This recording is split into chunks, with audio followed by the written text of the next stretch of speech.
ABN News and Current Affairs. Panig sa katotohanan. Panig sa bayan. Karong adlaw sa maayong buntag Mindanao. Buot ba ninyong mamahimong scratch-free ang inyong sakyanan? Ang solusyon sayron sa Fast Lane. Finger food na sabang atong tunan sa pagluto. Fish fillet ang atong sundan nga recipe sa Morning Kusina. Sa News Patrol, 17 kabalay sa Punta Dumalag nasunog. Hapit sa basunog ang usa ka balay sa Gulf View. Babaeng gitudlong milabay og granada sa pakibato nga gikaangol sa 41 ka mga residente. Ginapangita na. Ug mga vendor, gitapok aron hingpit mapatuman ang pagpaluag sa mga sidewalk sa downtown Davao.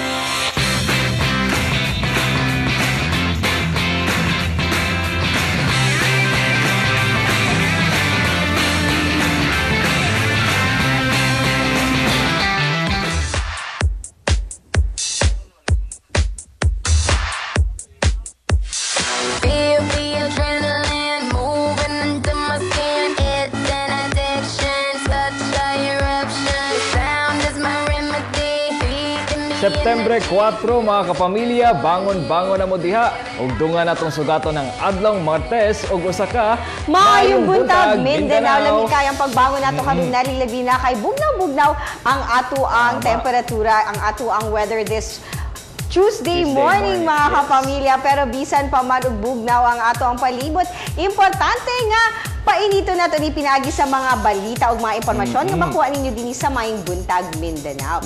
And speaking of impormasyon, Hernel, good news alang sa ato ang mga motorista kay nagipatuman nga rollback sugod ka ganina. Tama, o kaganinang alas 12 lang sa kadlawon, mga kapamilya, nagpatuman og price rollback ang ubang company sa Petron, Sea Oil, Eastern Petroleum. Og syempre ang presyo nga ilang giubos sa premium ug unleaded gasoline is 90 centavos. Ug syempre 20 centavos sab ang giubos sa regular gasoline. Hinuon walay paglihok sa presyo sa diesel. Pero niadto lang September 1, mga kapamilya, na ay nahitabong price increase sa liquefied petroleum gas. 6 pesos kada litro ang gitaas ug sa auto LPG is 3 pesos and 76 centavos. At least kaning rollback, mga kapamilya, no, nga makabawi na ni sa mga motorista, labi na nga karon medyo init na sa itong mga transport group. Gusto nila nga naay usbawan ang pletehan sa PUJ. Ayan. Pero kaganina da siguro ang kung na-feel ba nato diri sa Davao City, ako wala gay kung kabalo. Na po ini tayo nalilog kaganina, mga pamilya, pero kasagaran kinin na-feel nel din ha sa may Bukidnon, Cagayan area ug sa may Maramag area. Oh, labi na ang epicenter, mga kapamilya, ni Aning Linog is nasa 15 kilometers northwest of Maramag, Bukidnon. Kaganinang alas 3:44 sa kadlaw nato na sinati. Ug syempre diri sa Davao City na sinati sa nato na, pero ang mas labihang naapektuhan is dira sa Maramag, Bukidnon ug sa ubang parte sama sa Valencia City, diha sa Araca, North Cotabato ug syempre diha sa Cagayan de Oro City. Ayan. Pero posible ba mag-expect ang mga aftershocks? Sila binaka itong mga area nga nakasinati ug medyo kusog-kusog nga pagtayog? Oh, actually, naay mga expected na aftershocks. Mga after 10 minutes siguro, mga 3:52 AM na nasinati nga linog na I think 4.8 magnitude na sab diha gihapon sa Bukidnon. By the way, mga kapamilya, after magud Hernel katong nahitabo nga linog last Friday night, daghan kay mga nagkalat na mga text messages that around 2 AM daw na po yung mga linog nga mga mahitabo. Actually, walay makapredict, mga kapamilya, kung kanus ang maglinog. So dili ta magpataka og kalat sa mga text messages or dili na lang pud ang sugdan ang mag-text kay maka-cause lang na og panic. Tama. Ayan. Pero kinilaing good news, mga kapamilya, kay plano karon sa Department Department of Education nga magbutang og language elective din ha sa mga high school kung asa 5 ka mga foreign languages ang i-appeal na sa Mga curriculum sa high school. Lapkit diyan Spanish, Mandarin, French, German, and Japanese. Ikaw ba, Hernan, unsay mo gusto na matunan, ana? Ako, syempre, gusto na ko Espanyol siguro. Especially nga ang Cebuano language is na yung mga words diha no nga na-derive siya sa Spanish ug syempre dako sab ang impluwensya sa mga Spaniards sa ato ang mga Pilipino, especially nga nagdugay sila dinhi sa Pilipinas. So syempre kita sad nga kuan sad ta interesado sad ta nga makat-on ani nga Espanyol. Syempre kinahanglan pa sa DepEd nga mag-train og mga teachers nga magtudlo og mga foreign languages sa high school. Gwapo ni na elective. Ako suportado ko ani nga lakang sa DepEd. At least para kita multilingual ta dili lang ta makastorya og English, Tagalog, Bisaya. Level up na. Level up, tama.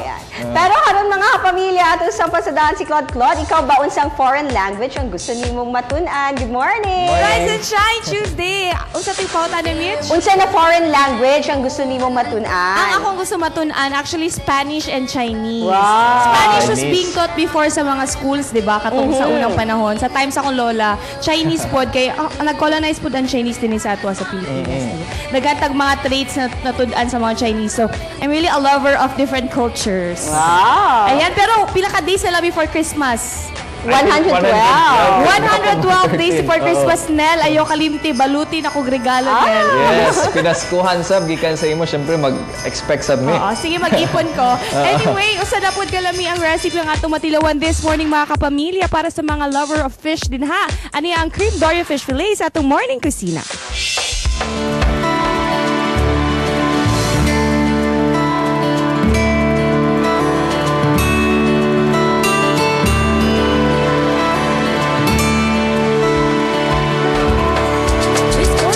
Brought to you by Dato Puti Soy Sauce. Dato Puti, ito ay safe. I'm Buntag, Mindanao. Ako nga pala si AJ from McLaurin's Cafe, located at Padre Gomez Street. At ngayon po ay magluluto po tayo ng cream dory fish fillet at ito ang mga ingredients.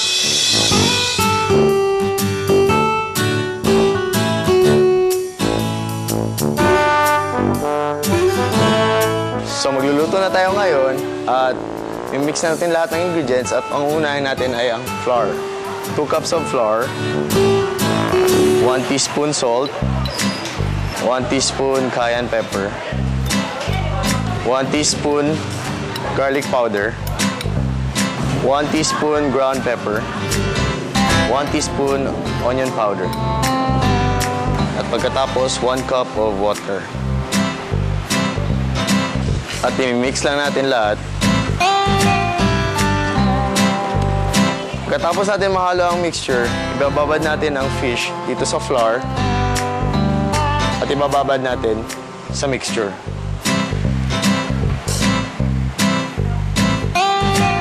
Ang susunod natin gagawin ay di-deep fry na natin siya sa mainit na mantika. So, hintay lang natin sila maluto ng 7 to 8 minutes.